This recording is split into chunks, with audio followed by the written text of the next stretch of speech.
My joke is I'm playing Luis Miranda on stage. Immigrant comes to New York at 18 and is like, I'm gonna make my mark on this city. That's very much our dad. I came to do graduate work at NYU in the clinical psych program. I was supposed to be here just for a little while, study and go back, and ended up marrying her and staying. It was a right fit, and we both knew it very early on. So we were married within 4 months of our first date. Our mom grew up here. She went to Rutgers and really put herself through school. She got her master's, got her PhD, got her postdoc. She's never stopped learning and educating herself and trying to become a better psychologist. From the time I was very little, my parents emphasized education tremendously.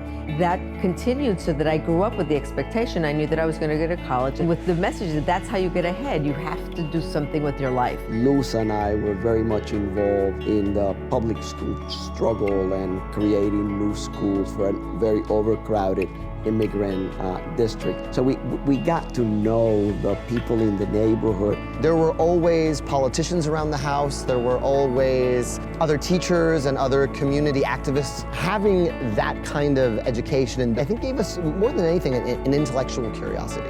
Much has been said about the great success of Lin-Manuel Miranda and his groundbreaking musical this year, Hamilton.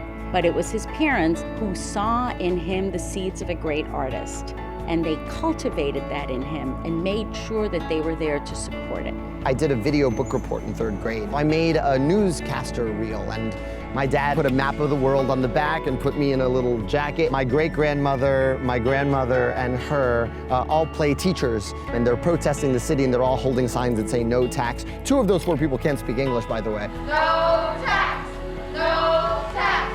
That shows their commitment to education. It was like, all right, if you're doing this project, we're all in. Let's do it. It was a done deal that they were going to college. We were involved in that process a lot. No matter where he was, he always knew what homework I had to do and what our grades were. And our contract with them was that we will pay for college. And we worked 7 days a week. our tails off to cover tuition. I think we both grew up keenly aware of the financial sacrifices our parents made so that we could have an education. I wrote a musical called In the Heights. I think the takeaway of the show is, you know, your parents did this so that you could go farther. What I admire the most of them is that on the one hand, they got our work ethic. I can't remember a time when our parents didn't each have at least 3 jobs. My dad being on school boards and working for political candidates, mom having her practice but also working at the Hispanic Women's Center. He's actually one of the sought after bilingual psychologists in New York. That's why we keep happy, because at night I go to bed and I just tell her my thoughts. We're everything we are because of you. There are so many families that are better because you guys exist and because you guys met. So thank you, and we love you. Thank you.